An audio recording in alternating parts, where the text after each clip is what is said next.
បានឆែកឆេរមើលប្រដាប់ប្រដាដែលគ្រោះថ្នាក់ប៉ុន្តែក្រុមផ្សេងទៀតនោះអ្នកខ្លះធ្លាក់ម៉ាឡេតអ្នកខ្លះធ្លាក់សោផ្សេងដែលនេះជាការប្រកួតមិនមែនជាការវាយគ្នាទេហើយក៏ឲ្យពួកគេដកចេញ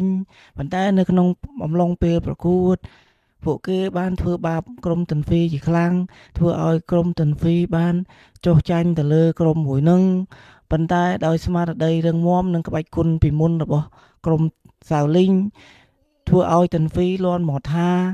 បងបានមកដល់ហើយពេលនោះសិស្សច្បងទាំង5របស់ខ្លួនបានមានវិជាគុណត្រឡប់មកវិញទាំងអស់គ្នាដែលធ្វើឲ្យការប្រកួតនោះមានការដៃគូម្ខាងទៀតមានការខ្លោចខ្លាចយ៉ាងខ្លាំងនៅក្រោយទៅពេលចប់មួយនេះគឺជាការប្រកួតដំបូងដែលធ្វើឲ្យលោកគ្រូនិងសិស្សទាំងអស់គ្នាមានចិត្តអំណត់អត់ធន់ដើម្បីសម្រេចបំណងទៅខាងមុខទៀតដែលឃើញពីសមត្ថភាពនិងសិស្សក៏រួមគ្រូធ្វើឲ្យគ្រូនិងសិស្សមានការក្តីរំភើបជាខ្លាំងហើយក៏សប្បាយចិត្តជាខ្លាំងដើម្បីរួមដំណើរទៅប្រកួតផ្សេងទៀតនៅមានប្រកួតជាច្រើនណាស់ដើម្បីឲ្យពួកគេចូលប្រឡូកដើម្បីប្រកួតដើម្បីយកឈ្នះជាបន្តដើម្បីប្រាក់រង្វាន់សារជាថ្មីហើយប្រកួតមួយនោះវាសិតជាប្រកួតដ៏អស្ចារ្យបំផុតសម្រាប់ក្រុមទន្ទ្រីដែលមិនធ្លាប់លេងមិនធ្លាប់បានសាក់លបងតតែសោះ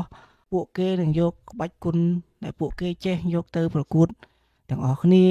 វីដេអូនេះសូមចប់ត្រឹមតែប៉ុណ្ណេះសិនហើយជួបគ្នានៅវីដេអូបន្ទាប់ទៀតរវាងបោះទន្ទ្រីដើរ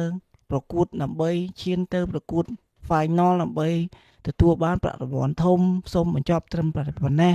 សូមអរគុណហើយកុំភ្លេចចុច Subscribe និងដាក់សញ្ញាកណ្ដឹងម្នាក់មួយផងបាយបាយ